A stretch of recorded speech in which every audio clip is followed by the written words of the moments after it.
It was dreadfully cold, snowing, and turning dark. It was the last evening of the year, New Year's Eve. In this cold and darkness walked a little girl. She was poor, and both her head and her feet were bare. Oh, she had a pair of slippers when she left home, but they'd been too big for her feet. In truth, they had belonged to her mother. The little one lost them while hurrying across the street to get out of the way of two carriages that had been driving along awfully fast.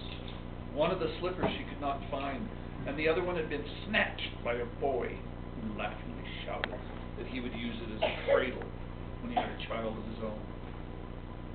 Now the little girl walked barefoot through the streets. Her feet were swollen and red from cold. She was carrying a little bundle of matches in her hand and had more in her apron pocket. No one had bought any all day or given her so much as a penny. Cold and hungry, she walked through the city, cowed by life, the poor thing. The snowflakes fell on her long yellow hair that curled so prettily at the neck. But to such things she never gave a thought. From every window of every house, light shone, and one could smell the geese roasting all the way out in the street. It was, after all, New Year's Eve. And this she did think about. In a little recess between two houses, she sat down and tucked her feet under her. But now she was even colder. She didn't dare to go home because she had sold no matches and was frightened that her father might beat her. Besides, her home was almost as cold as the street. She lived in an attic right under the roof. The wind whistled through it, even though they had tried to close the worst of the holes and the cracks with straws and old rags. Her little hands were numb from cold. If only she dared to strike a match, she could warm them a little bit. She took one and struck it against the brick wall of her house. It lighted. Oh, how warm it was, and how clearly it burned like a little candle. She held her hand around it.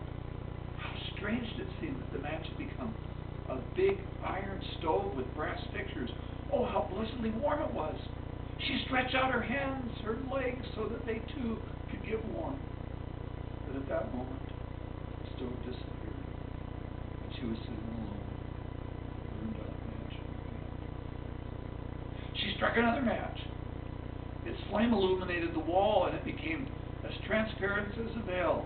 She could see right into the house. She saw the table spread with the damask cloth and set with the finest porcelain. In the center on a disc lay a roasted goose, stuffed with apples and prunes. But what was even more wonderful, the goose, although a fork and knife were stuck in its back, had jumped off the table and was waddling towards her. The little girl stretched out her arms, and the match burned out. Her hands touched the cold, solid wall of her house. She lit a third match.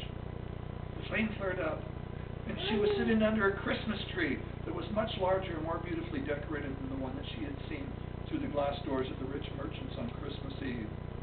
Thousands of candles burn on its green branches, and colorful pictures like the one that you can see in shop windows were looking down at her. She smiled up at them, but then the match burned itself out, and the candles of the Christmas tree became the stars in the sky.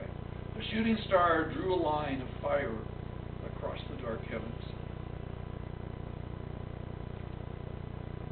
Someone has died, whispered the little girl. Her grandmother, who was dead, was the only person who had ever loved or been kind to the child. And she had told her that a shooting star was the soul of a human being traveling to God. She struck yet another match against the wall, and in its blaze, she saw her grandmother, so sweet, so blessedly kind. "Grandmother," shouted the little one, "take me with you. I know you will disappear when the match goes out. Just like the warm stove and the goose and the beautiful Christmas tree." Quickly she lighted all the matches she had left in her hand, so that her grandmother would not leave.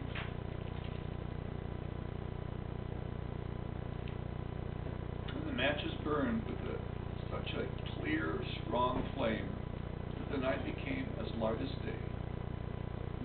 her grandmother looked so beautiful. She lifted the little girl into her arms and flew with her to where there is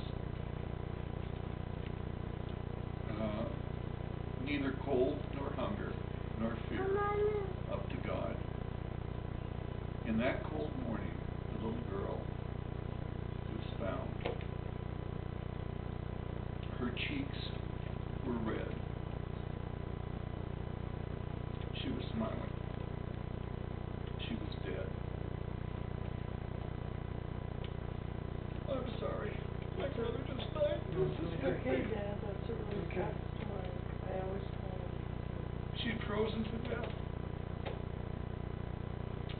On the last evening of the old year, the sun on New Year's Day shone down on the little corpse. Her lips were filled with burned-on matches.